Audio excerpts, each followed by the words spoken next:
Good evening, fuckers, and welcome to the Wasteland. Today, I want to address a very serious subject. In 2013, the United States of America has had almost 260 mass shootings. Some of these killings are a result of gang violence and have a clear motivation behind them, but others are done in cold blood. No one can figure out what motivated these people to commit such acts of violence. These killings are the kind that make the news, because they're so shocking. No matter how many fingerprints we gather, no matter what the killer's story is, we're still left to wonder why. The reasonable thing to do, as a society, is to sit down and really investigate these people's mental health, see if there was any similar behavioral patterns or mental conditions, but we don't do that.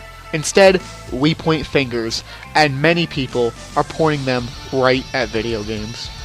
And then they all have the nerve to call it entertainment. But is that what it really is? Isn't fantasizing about killing people as a way to get your kicks really the filthiest form of pornography? We haven't even started talking about the corrosive influence of a violent-oriented world, TV, video games, shoot-to-kill video games. Right. When you're in the military, you learn that your target may shoot back. But you get in this digital world, this fantasy world that I think you take a look at the folks at Columbine, Aurora. Certainly the culture of violence, and look at the level of violence in our media, video games, the depiction of these assault weapons again and again. There might well be some direct connection between people who have a mental instability, and they when they go over the edge, they transpose themselves. They become part of one of those video games. It seems to be playing into Newtown shooting, Colorado shooting. It obviously has an effect, and it's interesting that people seem to have a common tie with extremely violent video games. And so if they have mental health issues and play extremely violent video games, they seem to have trouble distinguishing between what is reality and what isn't. This might not seem like a big deal, and at the surface it really isn't.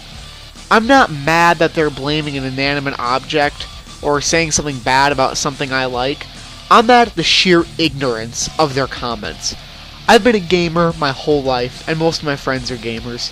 I've gone to conventions, tournaments, and midnight launches, and gamers are some of the most chill, down-to-earth people I've ever met. And yes, I understand they're not saying all gamers are bad, but when you go out and make a product look like brain-rotting trash, it doesn't exactly give the best image to the people who play them. It's really a personal insult to me when an entire community of people, a group that has done nothing wrong, has somehow been blamed for the deaths of innocent people.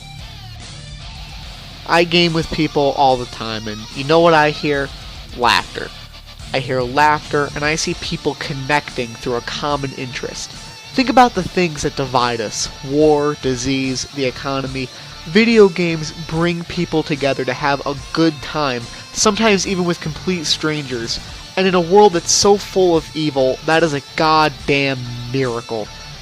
This idea that somehow simulating killing people leads to wanting to shoot up a shopping mall is bullshit. The people who commit these crimes are lunatics. They have severe mental health problems that cause them to do this. It's not because they saw someone do it in Grand Theft Auto, it's because they're sick.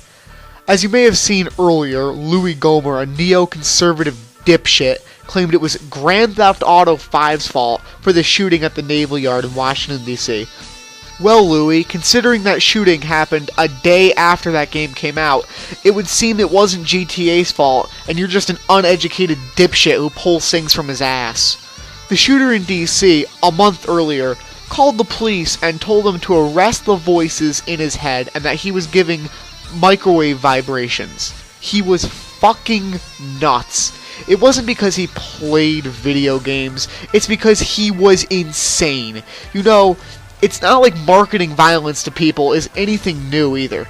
Why is it any different than when in the 1960s a kid would get a Lone Ranger BB gun and pretend birds were outlaws?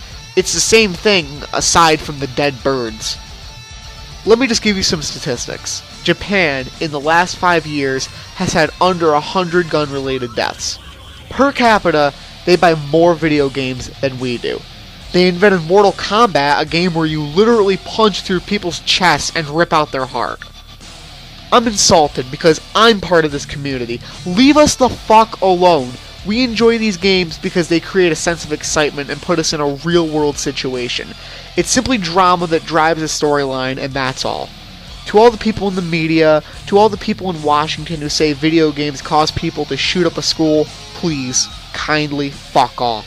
Sincerely, the worldwide family of gamers.